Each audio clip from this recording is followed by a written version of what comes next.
네, 안녕하세요. 반갑습니다. 멘토의 투자노트 이정호입니다.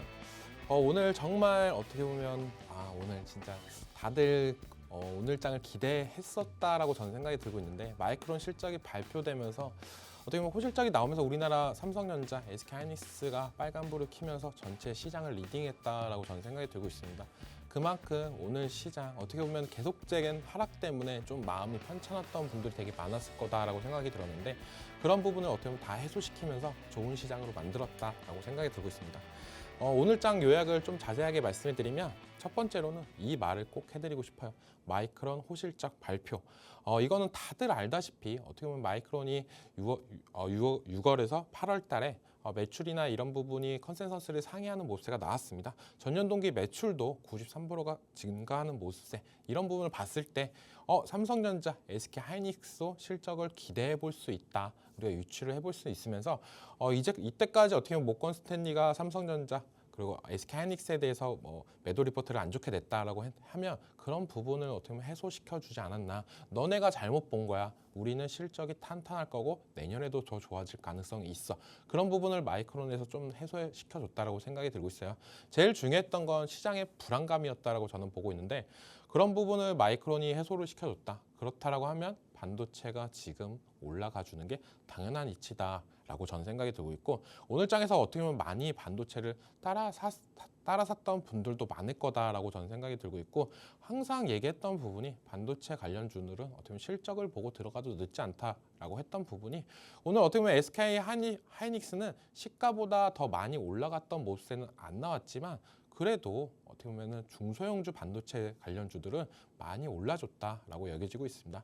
그만큼 오늘 시장이 다 좋았다라고 생각이 들고 있고, 두 번째로는 반도체였다면, 그 다음으로는 이제는 메타의 스마트 안경 발표. 이걸 좀 더 긍정적으로 바라볼 수 있는 키포인트다라고 여겨지는 부분이, 지금 미국 시장 나스닥에서 지금 메타 관련해 가지고 주가가 상승세가 워낙 제일 좋습니다. 그런 부분을 봤을 때 우리가 이제는 메타가 새로운 기술을 발표한다, 새로운 하드웨어를 발표하는데, 이거 관련해 가지고 시장에서 긍정적으로 바라봤다라고 저는 생각이 들고 있어요.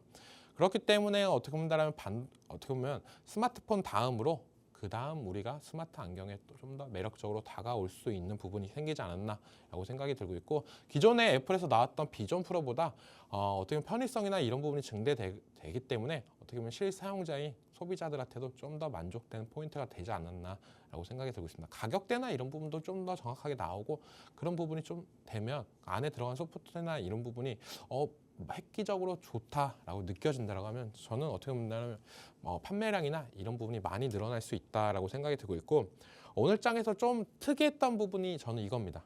요즘 시장이 제일 안 좋았던 거는 유동성 자금 그리고 거래량, 이런 부분이 생각보다 잘 안 나왔다라고 저는 생각이 들고 있어요. 하지만 오늘 시장에서 좀 눈여겨봐야 되는 모습세가 뭐냐면은, 오랜만에 2차 전지도 오르고 반도체 관련주들도 오르는, 어떻게 보면 전체적인 증시가 다 같이 오르는 장세가 나오지 않았나라고 생각이 들고 있습니다. 그리고 어떻게 보면 제약바이오가 요 며칠 약간의 조정 구간이 있었는데, 그런 부분도 어떻게 보면 올라주는 모습세. 3대 섹터가 다 올라줬다는 거는 시장에서 어떻게 보면은 지금 우리가 다시 봐야 되지 않나라는 생각도 들 정도로, 오늘 시장을 좀 더 유능하게 지켜보고, 오늘 상승했던 종목들 그리고 하락했던 종목들, 이런 부분들을 좀 더 면밀하게 체크해 볼 필요는 있다라고 생각이 들고 있어요. 이게 이제는 전체적인 그 코스닥, 코스피의 반등 신호로 저는 한 번은 생각을 해볼 수가 있다. 전체적인 결과는 이번 주에 있을 고용 그리고 어떻게 보면 PC 지표 관련해 가지고 나오고 나서 결정해도 늦지 않다라고 생각하는 만큼, 이번 주가 지나면은 오늘 상승세가 반등의 신호탄이었는지 확실해질 거다라고 생각이 들고 있습니다. 그러면 차트를 보면서 마저 설명해 드릴게요. 네. 코스닥 먼저 차트를 먼저 보시면, 엄청 우리가 힘들었던 부분이 있었어요. 박스권에 계속적으로 있었던 부분, 그리고 상단을 잘 돌파를 못했던 부분을 이제는 다시 한번 도전을 한다 라고 생각하는 부분이 있고, 이제는 바닥을 다졌고 올라갔다. 그러면 우리가 그 다음에 해야 될 건 뭐냐? 섹터별로 오늘 장은 다 올랐다. 그러면 우리가 여기서 옥석 가리기를 좀 더 진행해 볼 필요는 있다라고 생각이 들고 있고, 반도체를 따라갈 건지 아니면 2차 전지 그리고 아니면 제약바이오 눌림이 왔으니까 그 다음 상승세를 노릴 건지, 이런 부분에 대해서 좀 더 면밀히 봐야 된다라고 생각이 들고 있습니다. 그리고 전력기기 관련주들도 오늘 좀 상승세가 높았던 거는 어떻게 보면 AI 마이크론의 실적에 따라서 전력기기도 움직이는 거를 다시 한번 체크했다라고 여겨지고 있고, 코스닥이 요즘에 어떻게 보면 코스피보다 더 괜찮은 흐름세가 나와주고 있지 않나라고 생각이 들고 있어요. 어떻게 보면은 상승세나 이런 부분을 좀 더 지켜주는 모습세가 나와주고 있고, 그랬던 모습세가 오늘 장에서는 코스피가 좀 더 강한 모습세가 나왔던 부분은 누가 뭐래도 SK 하이닉스가 강했다라고 여겨지는 부분이 큽니다. 시가총액 상위 종목들을 보면은 오늘 LG 에너지 솔루션이 어떻게 보면 보합으로 끝났지만 전체적으로 다 빨간불을 켜놓은 모습세가 나왔어요. 진짜 오랜만에 이런 모습세가 나왔나 싶을 정도로 저는 오늘 좀 뜻깊은 장세였고, 어떻게 보면 시장에 돈이 없는 게 아니라 많은 호재를 기다리면서 멈춰 있었던 거구나라고 생각할 만큼 오늘 시장은 좋았습니다. 근데 이런 시장에서 우리가 어떻게 대응을 해야 되느냐, 이런 부분이 되게 많다라고 생각이 들고 있는데, 그런 부분은 제가 잠시 후에 쉬었다가 어떻게 보면 오늘의 주제, 이게 딱 알고 가야 된다라고 생각이 들고 있어요. 그렇기 때문에 잠시 후 말씀해 드리겠습니다.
네, 많이 기다리셨죠? 오늘 제가 갖고 온 주제는 뭐냐?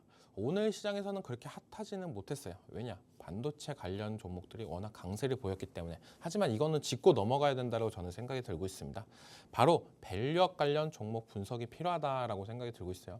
이 밸류업 관련해가지고 정부에서 발표를 했습니다. 많은 종목들이 들어가 있는데 생각보다 종목이 너무 많이 들어갔다라고 저는 생각이 들고 있어요. 거의 100종목이 되는 종목들이 들어갔고, 거기서 왜 이런 종목들을 선정했는지에 대해서 말씀을 드릴게요.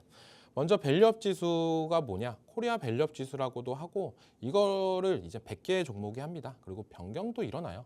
우리가 어떻게 보면 여기서 밸류업이 탈락을 한다라고 하면 생각보다 충격이나 이런 부분은 받을 가능성은 좀 있다라고 생각이 들고 있고, 변경은 언제 하냐? 6월달 선물 만기하고 다음 거래일에 변경이 되는 부분이 있다라고 보시면 됩니다.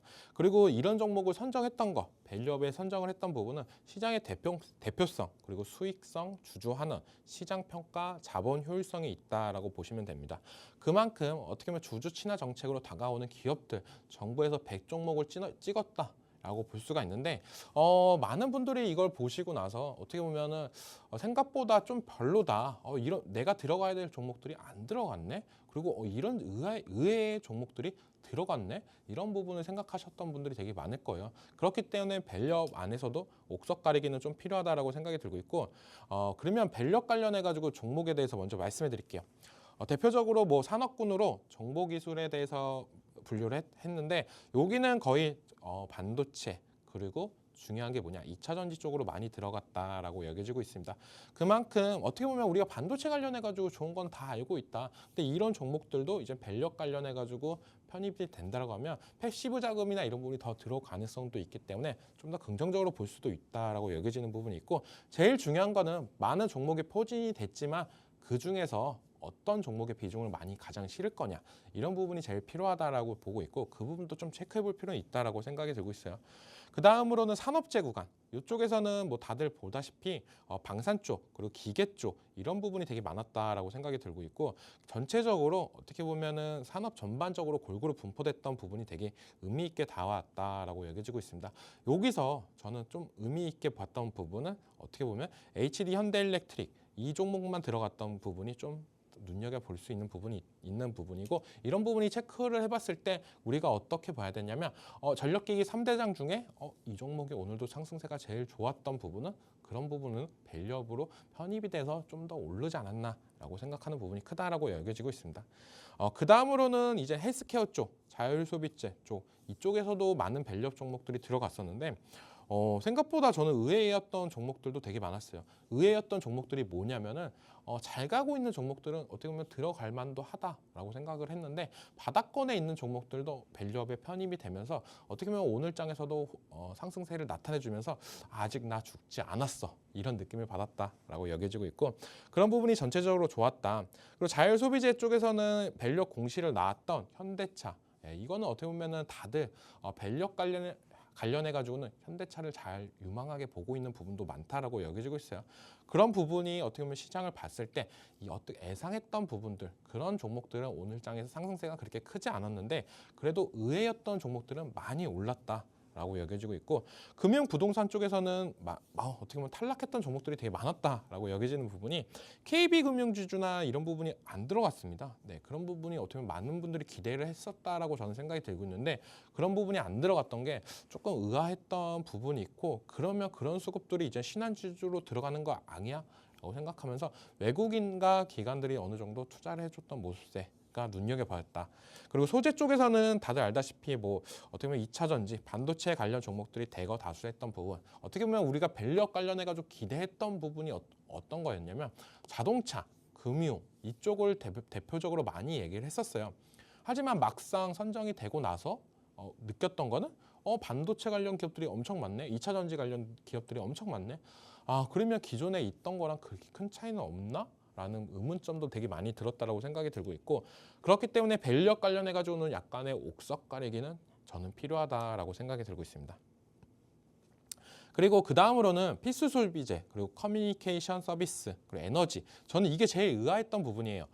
커뮤니케이션 서비스 이쪽이 NC소프트, JYP엔터 그리고 그 옛날에 아프리카였던 숲 이렇게까지도 들어갔던 부분이 있고 이런 쪽이 어떻게 밸류업에 들어갈 수가 있지? 요즘 어떻게 보면 실적이나 이런 부분은 잘 나오지만 못 갔던 부분이 더 컸던 거 아니야? 이런 생각도 들었는데 밸류업에 들어오고 나서 오늘장 시세도 어느 정도 나와주는 모습 어떻게 보면 이게 밸류업에서 우리가 기존에 기대했던 종목들은 잘 못 갔던 부분이 있어요. 하지만 의외였던 종목들은 슬금슬금 올라가고 있다. 그래서 오늘의 그거는 뭐냐? 밸류업 옥석 가리기다라고 말씀해드리고 싶습니다. 대표적으로 실망감이 많았다라는 부분은 이 표로 보시면 딱 눈에 띄는데 밸류업 지수와 코스피 200을 비교했을 때 그렇게 큰 차이가 없어요.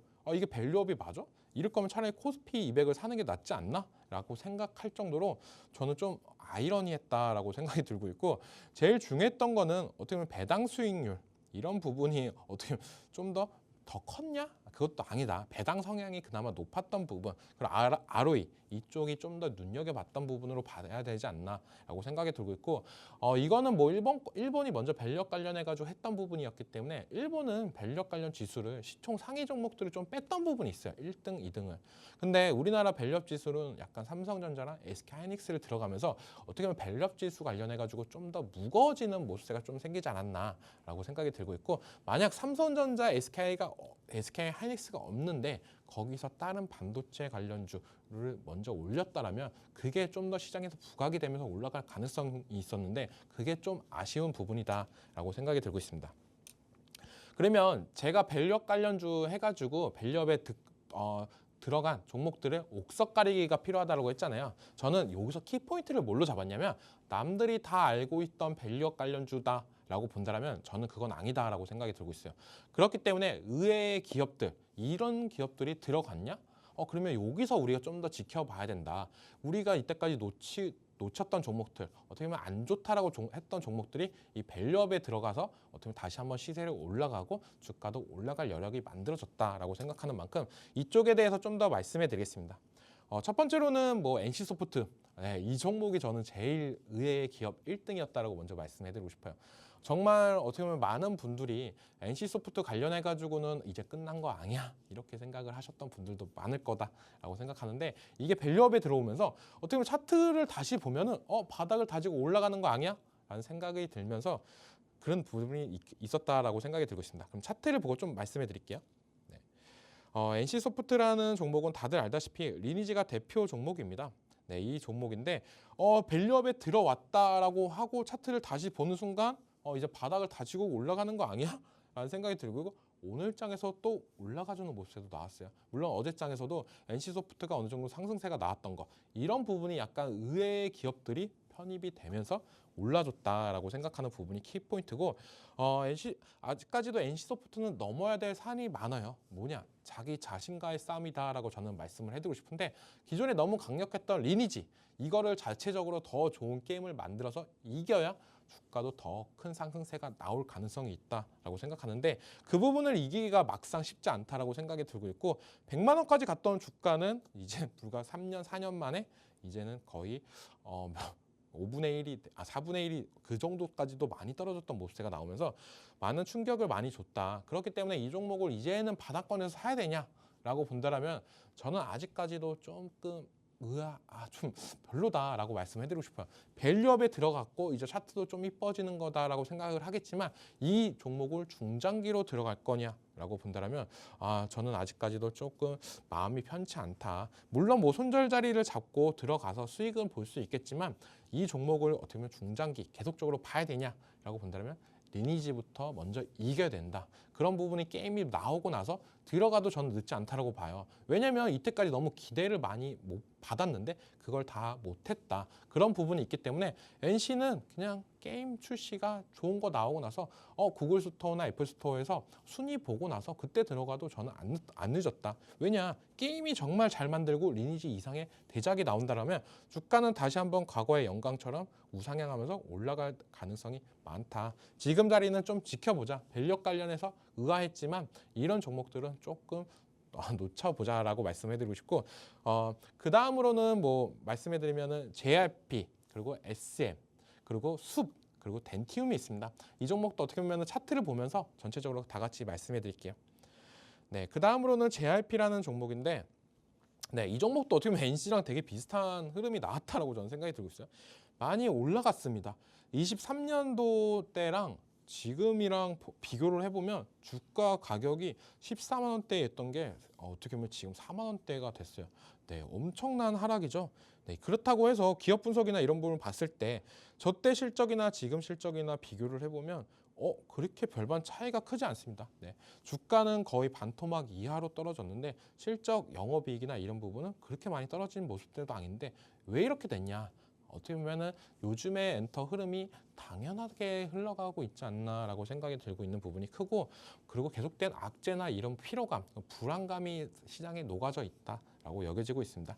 제일 크게 봤을 때 뭐 JRP나 SM이랑 같이 말씀해 드린다면, 제일 중요한 거는 우리가 엔터 관련해 가지고 과거에는 빌보드 순위권만 올라가도 계속된 상승세가 나왔던 부분이 있어요. 그게 첫 번째로 끊었던 부분이 싸이였습니다. 네, 강남 스타일로 많은 인기를 끄면서 주가 상승력도 올라졌던 모습세가 있는데, 그 이후로 이제는 BTS가 그 자리를 맡으면서 하이브의 계속된 상승세, 이런 부분도 나타냈던 부분이 있는데, 지금은 이제 빌보드에 들어간다라고 해서 주가의 상승세나 이런 부분이 큰 게 아니고, 이게 이제는 뭐 어떻게 보면은 이제 빛을 발할 것 같은데 재계약 이슈나 이런 부분이 나오면서 주가도 하향으로 갔던 부분, 대표적으로 YG도 있었죠. 이런 부분이 되게 크다라고 보고 있고, 제일 중요한 거는 뭐 BTS나 어떻게 보면 SM, 그리고 많은 엔터에서 어떻게 보면 알게 모르게 아티스트에서 사고 치는 부분이 나왔을 때 그걸 대처하는 부분이나 그런 부분이 조금 어떻게 보면 힘들지 않나. 어떻게 보면 기업 입장에서는 제품이 잘못 만들어지면 다시 만들면 되는데, 이거는 사람을 컨트롤하는 부분이나 이런 부분이 있기 때문에 그런 부분이 좀 더 힘들었지 않나라고 생각이 들고 있어요. 그렇기 때문에 엔터 관련해 가지고는 저는 긍정적으로 보는데, 지금은 아니다라고 생각하는 부분 중에 하나가 뭐냐면은 너무 다 비슷해요. 물론 하반기로 가면 갈수록 엔터주는 좀 빛을 발하겠지만 우리가 많이 기대를 했던 부분이나 이런 부분, 새로운 게 뭐가 나올까라고 본다면 투자자 입장에서는 아직까지는 그렇게 크지 않다. 우리 옛날에는 블랙핑크가 월드 투어 하면은 진짜 몇십억, 몇백억을 번다. 뭐 이런 얘기가 나오면서 기업들의 주가가 많이 올랐던 부분이 있어요. 하지만 요즘에 그 엔터사를 본다고 하면 많은 그룹들이 이제 월드 투어를 다 참여를 하면서 돈을 법니다. 그렇다고 하면은 우리가 느끼는 거는 와, 새로운 호재가 뭐가 있을까? 진짜 엔터에서 이제는 더 어떻게 보면은 더 매출이 나올 부분이 뭐가 있을까 본다라면 아직까지도 약간 미줄 수 있는 부분이 크다. 왜냐면은 엔터 쪽에서는 어떻게 보면 제일 많이 매출이 나왔던 부분은 누가 뭐래도 이 콘서트 비용이 제일 많은 큰 수익을 안겨줬던 부분이었는데 그런 부분이 이제는 그 다음 호재가 뭐가 나올까? 이게 나온다라고 하면 저는 어떻게 보면 그때는 엔터가 시장의 대장주가 될 가능성도 있다라고 생각이 들고 있어요. 그렇기 때문에 그 전까지는 어떻게 보면 단기적 차트 관점으로만 어떻게 보면 매매를 하시면서 수익을 챙겨나가는 전략이 좋지 좀 중장기적인 관점으로 본다라고 하면 조금 아쉬운 흐름이 나올 수도 있다라고 생각이 들고 있습니다. 그 다음 종목으로는 우리가 옛날에 아프리카라고 말씀드렸던 수비라는 종목입니다. 이 종목 같은 경우는 저는 되게 긍정적으로 바라보는 게 뭐냐면은 우리가 생각을 해보면 이 종목이 전성기는 언제였냐? 라고 보면 바로 메타버스 시대 그리고 코로나 시대였다라고 말씀해드리고 싶어요. 밖에를 못 나가니까 그때 우리가 이제는 어떻게 보면 답답했던 부분을 어떻게 보면 BJ를 통해서 많이 해소를 했다. 인터넷 방송을 통해서 많이 해소를 했다라고 생각하는데 그런 부분이 있고 나서 주가는 많이 떨어졌고 지금 이제는 또 한 차례 한 단계 더 올라가려고 회사 사명까지도 변경하는 모습도 나왔습니다. 그리고 어떻게 보면은 지금 그때 어떻게 습관됐던 인터넷 방송 보는 거나 그런 부분이 이제는 계속적인 꾸준한 상승세나 이런 부분을 나타내는 부분이 있고 실적으로 보면은 저는 긍정적으로 나오고 있는 부분이 과거보다 지금의 실적이 더 높아졌어요. 그 말은 어떻게 보면은 주가의 기대감은 과거가 더 높았지만 지금은 어떻게 보면 실적으로 보여주는 모습 주가도 이제 이러면 제자리를 찾아간다라고 생각이 들고 있고 이번 밸류업 관련해 가지고 가장 키포인트는 어떻게 보면은 이쪽이지 않나 수비 되지 않나라고 생각할 정도로 조금 흐름이 괜찮다라고 여겨지고 있습니다. 그리고 이번 연도에 계속적으로 나왔던 부분이 네이버의 치지직 이것 나오면은 이제는 어떻게 보면 아프리카가 많이 죽을 수도 있다 뭐 이런 얘기가 나는데 그 뒤로도 견고한 모습세가 나와주면서 상승세나 이런 부분이 나왔던 부분 저는 그렇기 때문에 좀 더 긍정적으로 바라볼 수는 있다라고 생각이 들고 있고 오늘 장에서도 올라주는 흐름이 나왔어요. 그 말은 좀 더 긍정적으로 보고 시장을 대응하자. 이쪽 같은 경우는 실적을 보고 들어가도 어느 정도 충분히 수익을 볼 가능성은 있고 계속적인 매출적인 측면이나 이런 부분 그리고 여기는 좀 더 어떻게 보면 엔터 아까 말씀드렸던 SM이나 JRP 엔터 회사들보다 좀 다른 점이 뭐냐면 인터넷 방송은 약간 사고치거나 이런 거에 대해서 좀 간대한 부분이 있습니다. 네, 약간 그런 부분이 있기 때문에 약간 개인적인 성향이나 이런 부분 어떻게 보면 그래서 주가의 영향은 그렇게 큰 차지를 안 난다. 그렇기 때문에 계속적인 신규 유입이나 어떻게 보면 신규 BJ 유입이나 이런 부분이 많기 때문에 좀 더 색다른 걸 원하시는 분들은 이쪽으로 많이 들어오는 부분이 있기 때문에 저는 긍정적으로 본다라고 생각이 들고 있고 그 다음으로는 덴티움, 네, 덴티움 이 종목 같은 경우는 저는 긍정적으로 봐야 되지 않냐 지금 시장에서는 왜? 긍정적으로 봐야 되냐? 중국의 부양 정책을 이제 실시를 했습니다. 이 덴티움 같은 경우는 누가 뭐래도 임플란트 관련 회사다. 우리나라 지금 상장한 데에서는 임플란트 관련주를 살려고 하면 많은 종목들이 없습니다. 그 중에서 이제는 상장사 중에서는 1등이다라고 말씀해 드렸는데 이게 우리나라 전체적인 기업으로 보면은 1등은 오스템 임플란트 그리고 2등이 메가젠 임플란트라는 회사입니다. 이 메가젠 임플란트가 어떻게 보면 3등이었는데 기존에 덴티움이 조금 주춤을 하는 순간 메가젠이 치고 올라가면서 많은 상승세를 이끌었다라고 여겨지고 있고 그렇기 때문에 덴티움 주가도 지금 보는 것과 같이 지금 하향 추세를 타서 많이 떨어졌다. 근데 이번에 밸류업 지수로 편입이 됐다는 거는 바닥권에 있는 종목들에서 이런 밸류업이 편입되는 거는 저는 긍정적으로 봐야 된다라고 말씀해드리고 싶고 지금 자리는 누가 뭐래도 저는 정말 매력적인 자리입니다. 정말 오랜만에 바닥을 진짜 세게 다졌다. 여기서부터 바닥을 다진다라고 하면은 전 어딜까라고 보면 진짜 없습니다. 네, 그 다음부터는 이제는 없다라고 여겨질 정도로 지금 많이 떨어졌던 부분이 있는데 이때 가격이 22년도 가격입니다. 이 바닥을 찍고 그리고 23년도에 최고가 18만 원대를 찍어줬던 부분이 있는데 지금 자리는 다시 8만 원대로 떨어졌다는 거는 차트상 관점으로 봤을 때는 정말 매력적인 자리다. 이런 종목을 약간 중장기적으로 투자를 하는 것도 괜찮은 부분이 이 회사 기술력이나 이런 게 없어서 이렇게 뭐 그 임플란트 관련해 가지고 3위가 된 게 아니라 어떻게 보면 중국, 러시아 약간 리스크, 지정학적 리스크나 이런 부분 때문에 된 거다. 이런 악재들은 언젠가 시간이 지나면 해소될 가능성도 있고 우리가 화장품 기업들로 많이 봤잖아요. 중국의 의존도를 많이 낮추면서 다른 나라까지도 글로벌 진출까지 하는 모습세가 나오면서 저는 덴티움이 다른 노력이나 이런 부분이 나온다라고 하면 충분히 중장기적으로 갈 수 있다. 그리고 차트상으로 지금 자리는 충분히 매력적인 자리이기 때문에 충분히 공략을 해보자라고 말씀을 해드리겠습니다. 네, 그러면은 그 다음에 의외의 기업 또 세 종목이 있습니다. 세 종목. 이쪽은 어떻게 보면은 다들 저도 의아했어요. HD 현대인프라코어가 들어가야 되나? 건설기계 쪽이 이렇게 유망했나?라고 생각이 들었고 미용기기 관련해 가지고 클래시스 이거는 어떻게 보면 엎친 데 덮친 격으로 호재도 또 들어왔다. 라고 생각이 들고 있고 한정 K피스 같은 경우는 유일한 에너지 기업인 거 이게 조금 유니크하게 다가왔던 부분이 있습니다. 요즘 관련해가지고 신재생 에너지 이런 부분이 계속적으로 나오고 있고 원전 이런 부분이 다 나오고 있는데 거기서 이제는 한정 K피스가 밸류업에 들어갔다는 거 의미가 있다라고 말씀해드리고 싶고 차트상으로 보고 또 말씀해드릴게요. 네, 먼저 제일 중요했던 HD 현대인프라코어. 네, 이 종목 같은 경우는 어제장의 상승세가 좀 더 좋았다라고 말씀해드리고 싶어요. 중국 부양 정책 관련해 가지고 어느 정도 상승세가 나와줬다가 지금은 약간의 조정 구간에 있다라고 여겨지고 있는데 지금도 저는 충분히 공략을 해봐도 괜찮다라고 생각이 들고 있습니다. 그리고 그 다음 종목으로는 클래시스라는 종목인데 이 종목은 누가 봐도 고점이죠. 네, 왜 고점이냐? 요즘 우리나라 관련해 가지고 K뷰티의 어떻게 보면 선봉대 역할을 제대로 해주고 있는 종목 중에 하나지 않나라고 생각이 들고 있고 우리가 어떻게 보면 지금 계속적으로 얘기가 나왔던 부분이 뭐였냐면은 K뷰티 관련해 가지고는 뭐 화장품 매출이나 이런 부분이 계속적으로 수출액이 올라가고 있다. 그러면서 이제 화장품 다음으로 미용기기까지도 눈여겨보면서 많이 올라갔던 부분이 있기 때문에 이 종목은 어떻게 보면 미용기기에서 대장주가 이제는 나라에서 지정을 해준 거 아니야 할 정도로 밸류까지도 겹친 격으로 너무 긍정적이지 않나.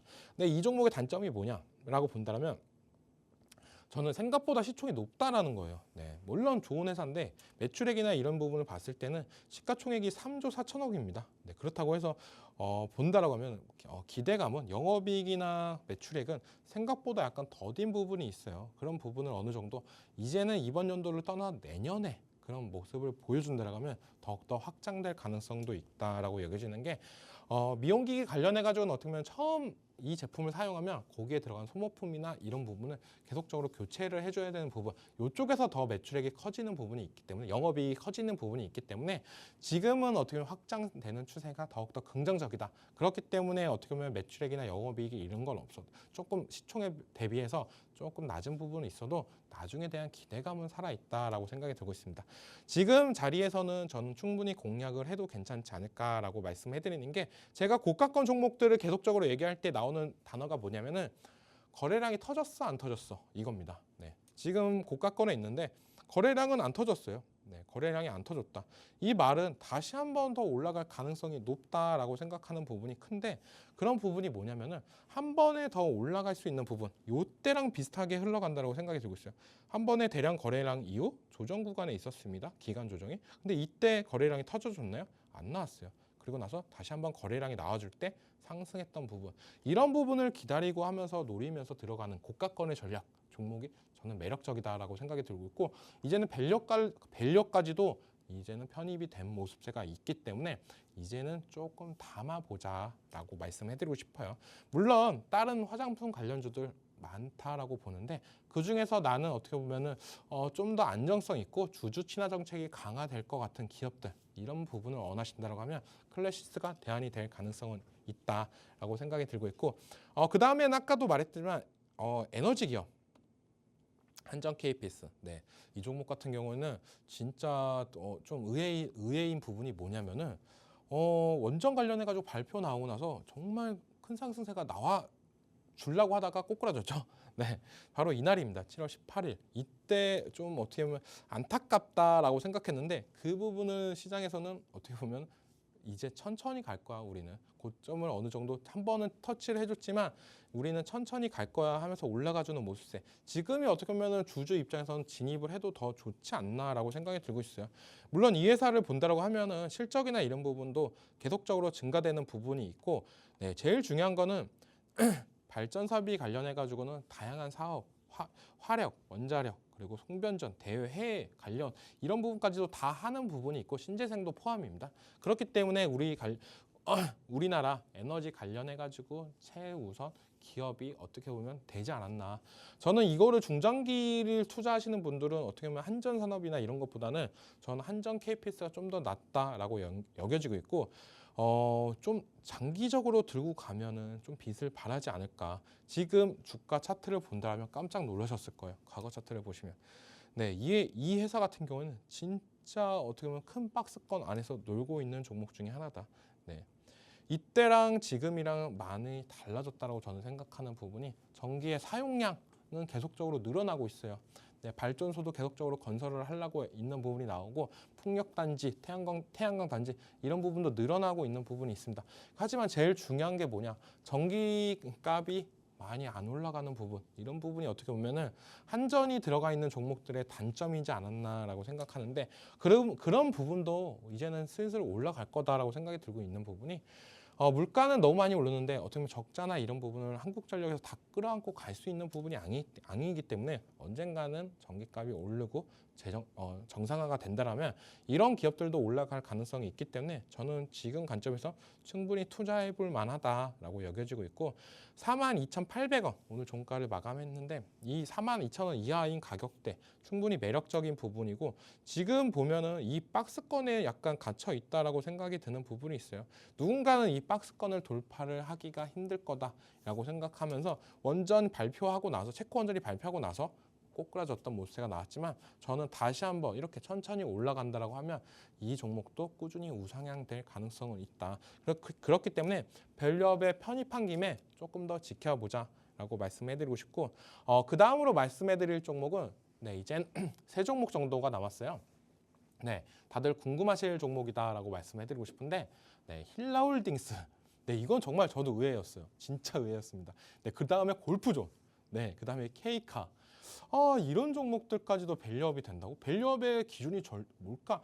우리가 이때까지 주식 투자를 할 때 성장주, 기대가 뭐 이런 종목들이 많이 들어갔던 종목들을 했다라고 하면 진짜 의외인 기업들은 휠라홀딩스나 골프존, 케이카 이런 종목이지 않았나라고 생각이 들고 있어요. 오늘 말했던 종목들이 정말 어떻게 보면 우리가 알게 모르게 놓쳤던 종목들이다라고 생각이 들고 있는데, 그렇기 때문에 저는 조금 더 집중해서 보자라고 생각이 들고 있고, 이 휠라홀딩스 같은 경우는 저는 차트가 정말 매력적으로 다가온다라고 생각이 들고 있어요. 그만큼 조금 더 좋다라고 보는 부분이, 휠라홀딩스의 정성기는 언제였냐 보면은, 네, 중국이 정말 엄청난 성장세를 일어날 때 진짜 이때가 제일 핫했던 부분이 있었습니다. 근데 그리고 나서 다시 한번 올라가 주려고 하다가 이제는 꼬꾸라졌던 모습세. 이런 부분이 뭐냐면은 어떻게 보면 이 회사의 제자리를 좀 찾아가고 있지 않나. 옛날에는 좀 기대감이 되게 많았어요. K 패션이나 이런 거다 하면서 중국 쪽 매출액이 많이 늘어나는 부분, 그리고 휠라홀딩스가 실적이나 이런 부분을 많이 보여줬던 부분이 있기 때문에 많이 올라갔지만, 그렇다고 해서 지금 실적이나 이런 부분이 나쁘다라고 본다면 저는 또 아니다라고 생각이 들고 있어요. 꾸준히 잘 팔리지만 옛날의 기대감보다는 많이 떨어졌던 부분, 그런 부분이 있지만 요즘에 또 올라가고 있는 거 있죠. 휠라 관련해 가지고는 항상 얘기가 나오는 게 중국 쪽 부양책이나 이런 소비재가 나올 때 많이 언급이 됐던 부분이 있는데, 그런 부분이 이제 시장에 좀 작용을 한다라고 말씀을 해드리고 싶고, 요즘에 뭐 다들 알다시피 뭐 골프웨어나 이런 부분도 휠라홀딩스가 인수를 하면서 그런 골프 테마를 타는 거 아니야? 라고 봤을 때도 그때도 많이 안 올랐어요. 근데 정말 길게 보니까 주가는 꾸준히 천천히 우상향을 해줬던 모습세. 어떻게 보면 중장기 투자로 들고 가는 분들은 이런 종목을 들고 가도 괜찮지 않을까라고 생각하는 부분이, 밸류 포인트에 이제는 편입이 되면서 이 종목 같은 경우에 그러면은 중장기로 들어가는데 또 패시브 자금이 들어온다.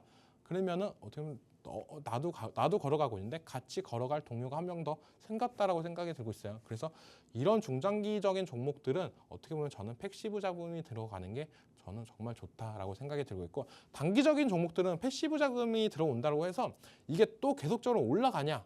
또 그런 건 아닌 것 같아요. 또 그때가 또 팔 때라고 생각하시는 분들이 많기 때문에 또 많이 떨어지는 분들이 있는데, 이 휠라홀딩스 같은 경우에는 단기적으로 들어갔던 분들보다는 저는 중장기적 성향이 강한 종목이다라고 생각이 들고 있기 때문에 이 종목 같은 경우는 중장기 종목 좋아하시는 분들은 들고 가도 괜찮지 않을까라고 생각이 들고 있습니다. 그 다음으로는 이제 골프존이란 종목인데, 와, 이 종목을 편입이 됐다는 거는 저는 정말 의외입니다. 네, 진짜 정말 의외했던 거는 골프존이 딱 들어가고 전생교했던 거는 이제 골프장 필드나 이제 외부 활동이 못하니까 슬크린 골프가 열풍을 불었습니다. 그리고 얼마 전까지도 이제 골프가 유행이었던 MZ 세대 때 유행이었던 부분이었었는데, 생각보다 비용이나 이런 부분이 많이 들면서 요즘 많이 꺾였던 부분도 있어요. 그런데 주가도 그거에 따라서 많이 꺾였는데, 또 이제는 또 실적을 보죠. 실적을 보면 생각보다 그렇게 꺾인 것도 아니에요. 근데 이거는 웃긴 게 그 22년도, 23년도는 실적이 꺾였는데, 그리고 이번 연도 예상치도 그렇게 높지가 않은데 밸류업이 어떻게 들어갔냐라고 본다면, 어떻게 보면 많이 떨어졌기 때문에 시총이 4천억인데, 네, 시총이 4천억인데 1년에 1,000억을 법니다. 네, 이걸로 봤을 때는 어떻게 보면 정말 저평가네.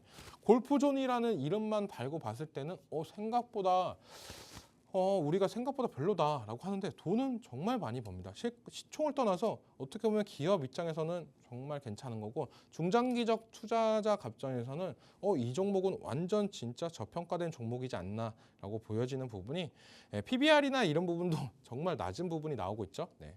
PBR이 1배 이런 부분이 나오는 부분이 있기 때문에 저는 좀 매력적이게 나오고, 배당 수익률 같은 경우도 작년 기준으로 6.48%가 나왔는데, 이 정도면은 중장기로 끌고 가도 되지 않나. 네, 물론 요즘 금리 인하 시기에 이런 배당주 성향이 강한 종목들 저는 노려도 괜찮다고 보고 있어요.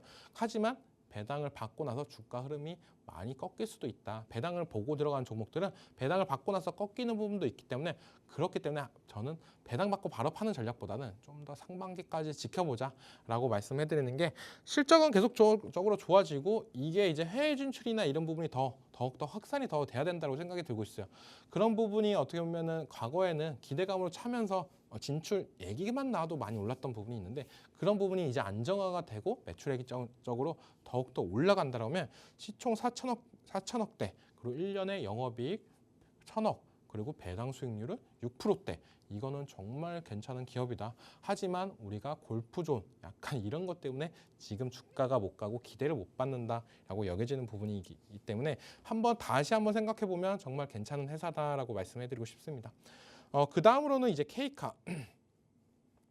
네, K카입니다. 이 종목 같은 경우는 상장하고 나서 지금의 흐름을 보면은 좀 재미없다라고 생각하는 부분이 되게 많습니다. 상장할 당시에는 어떻게 보면은 중고차 시장이 관련해 가지고 좀 더 새로운 패러다임을 바뀌는 거나 이런 부분이 되게 많다라고 생각하는데, 그런 부분에 있어서 많이 놓쳤지 않았나. 우리는 어떻게 보면은 지금도 계속적으로 어떻게 보면 엔카 아니면은 많은 자동차 매매 단지, 그리고 현대차에서도 진출을 했잖아요. 이런 부분이 어떻게 보면 시장에서 탄력이나 못 받는 부분이 가장 컸다라고 생각이 들고 있고, 기업 분석으로 보면 얘도 어떻게 보면 저평가된 종목이고 배당도 꾸준히 나가고 있는 부분, 이렇게 배당이 많이 나가는 종목들을 본다라고 하면 우리가 딱 느낄 수 있는 게 뭐냐?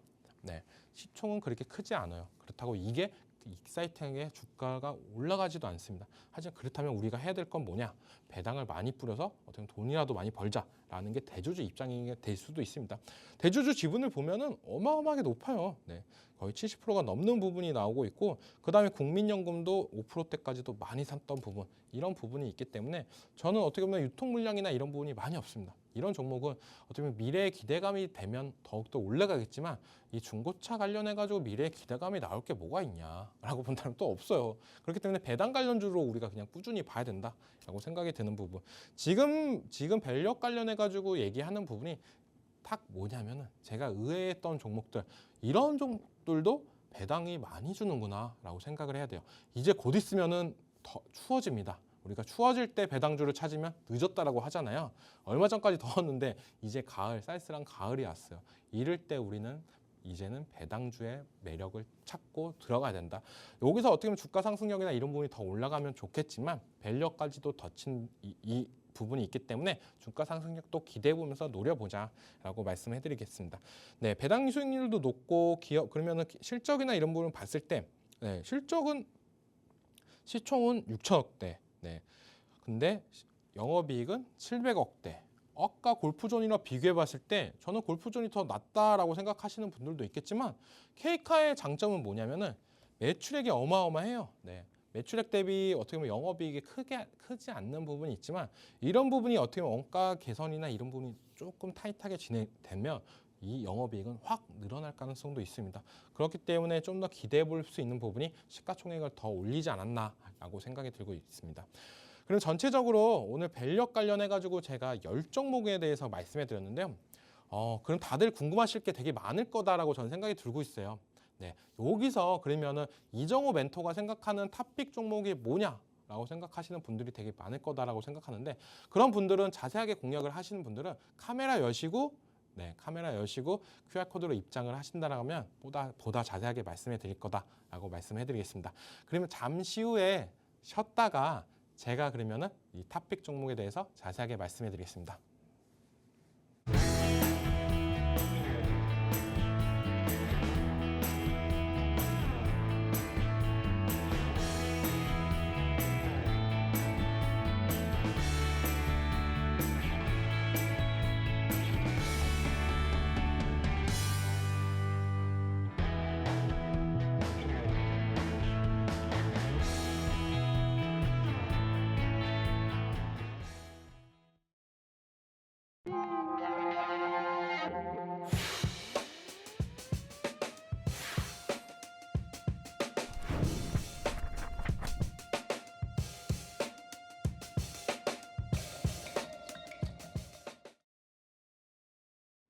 네, 10종목을 말씀해 드렸는데 여기서 제가 가장 관심 있게 보는 종목이 뭐냐면은 아까 설명을 할 때 빨리빨리 지나갔어요. 지금 자세하게 말씀드리려고.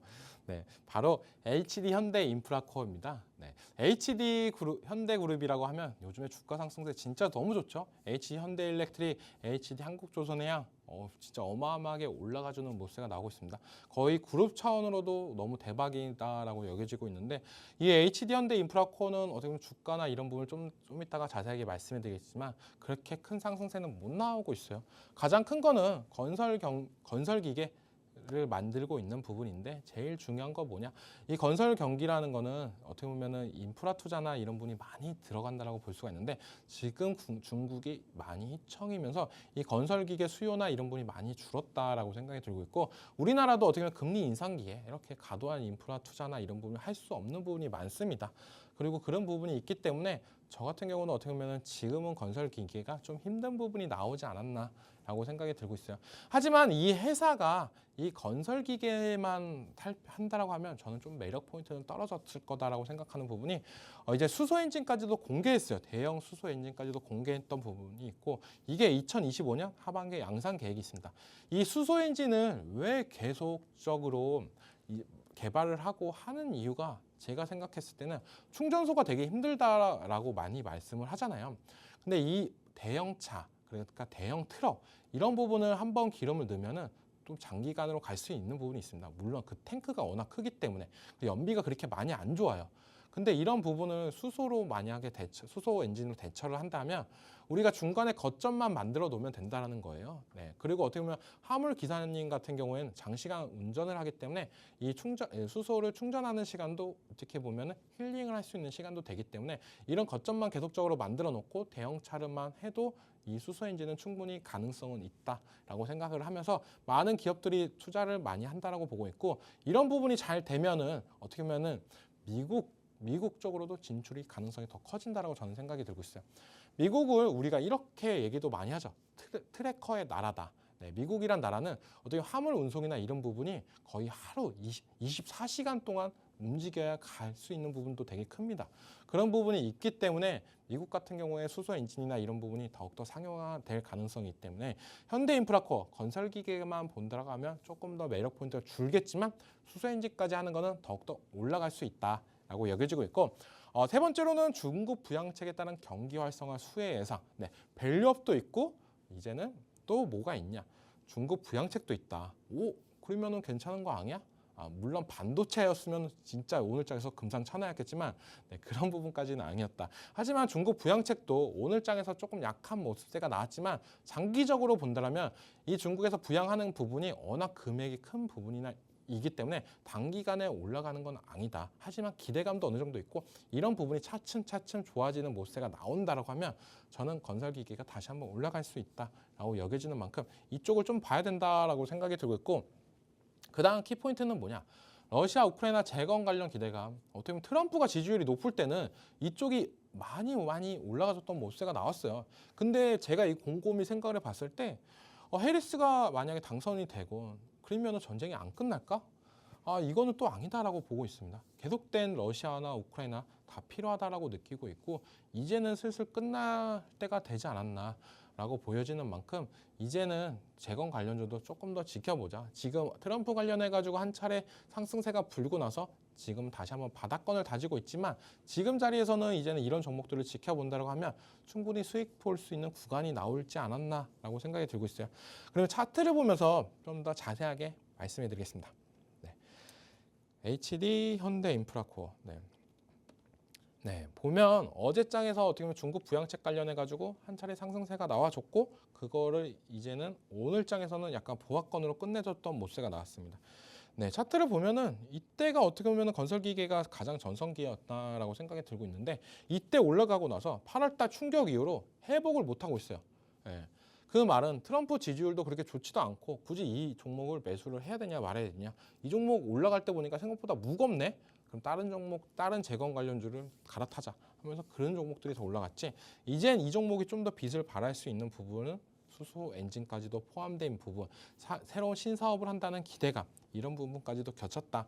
부양책도 있는 만큼 이제는 조금 더 지켜보자. 거의 다 비슷한 종목들이 지금 바닥을 다진 종목들이 되게 크다라고 보고 있어요. 바닥을 다지고 올라가고 있다. 가장 정석적인 부분은 21선을 이제는 돌파 안착을 하면 이때가 매수 포인트. 그 다음 매수 포인트는 뭐냐? 바로 이 자리입니다. 이 자리를 또 강하게 돌파하면 그때부터는 이제는 수익률이 더 커집니다. 네. 기존에는 어떻게 보면 수익을 노려놓고 가는 구간이 되게 짧았다라고 본다면 어느 정도 바닥을 탈출하고 올라갈 때는 그만큼 올라갈 수 있는 부분이 있기 때문에 이 종목 같은 경우는 저는 목표가를 9만 원대 잡고 대응을 하고 9,000원 잡고 정정하겠습니다. 9,000원 잡고 대응을 하고 진입가는 내일장에 들어가도 충분히 가능하다. 좀 더 저렴하게 가격대로 말씀해드리면 7,300원에서 7,200원 이 정도면 충분히 괜찮지 않을까.